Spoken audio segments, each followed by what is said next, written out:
Hello दोस्तों, स्वागत है आपका हमारे चैनल डिफेंस अफेयर्स पर। दोस्तों, जब भी इंडिया और जापान की बात आती है तो हमारे सामने इन दोनों देशों के अच्छे और पावरफुल बायलैटरल ट्रेड रिलेशंस आते हैं, क्योंकि जापान इंडिया के लिए न केवल एक ट्रेडिंग नेशन है बल्कि ये इंडिया के लिए वो देश भी है जो समय समय पर इंडिया की मदद करने के लिए सामने आया है। आज के समय में चाइना कई देशों के लिए एक बहुत बड़ा कंसर्न बन चुका है। इसमें इंडिया और जापान भी शामिल है। वही ये दोनों देश अपने आप में काफी स्ट्रॉन्ग भी है और अगर ये दोनों देश एक साथ मिल जाए तो इनकी पावर डबल हो जाती है, जो चाइना को डराने के लिए काफी है। इसीलिए अपनी इस पावर का फायदा उठाकर अब इंडिया और Japan first ever defence exercise करने वाले हैं। दोस्तों, अगर हम इस एक्सरसाइज की बात करें तो ये 16 जनवरी से लेकर 26 जनवरी तक कंडक्ट की जाएगी और ये एक्सरसाइज जापान के पॉइंट ऑफ व्यू से बहुत इंपॉर्टेंट है,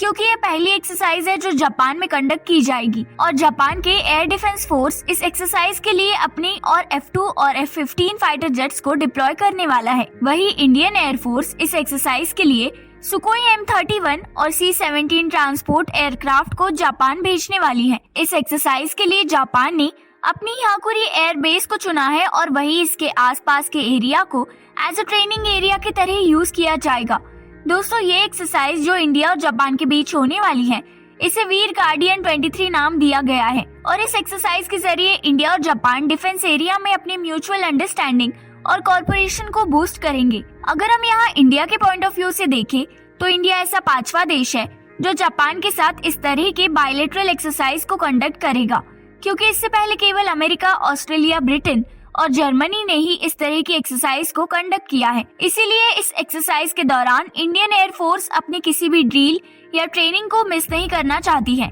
और इसी बात को ध्यान में रखते हुए इंडियन एयर फोर्स एयरक्राफ्ट को इंडिया और जापान के बीच मिड फ्लाइट के दौरान ही रिफ्यूल करेंगे, ताकि इनकी रिफ्यूलिंग की ट्रेनिंग भी पूरी हो सके। दोस्तों, अगर हम ध्यान दें तो नवंबर 2019 में इन दोनों ही देशों के फॉरेन मिनिस्टर ने पहली 2+2 सिक्योरिटी डिस्कशन मीटिंग शुरू की थी, जिसके अंडर ये दोनों ही देश अपनी एयर ट्रेनिंग के लिए राजी हुए थे, पर कोरोना वायरस की वजह से इस एक्सरसाइज को पोस्टपोन कर दिया गया था। इस बारे में आपको क्या लगता है, हमें जरूर बताइए और ऐसी ही नई वीडियोस के लिए चैनल को लाइक, शेयर और सब्सक्राइब करना मत भूलिए।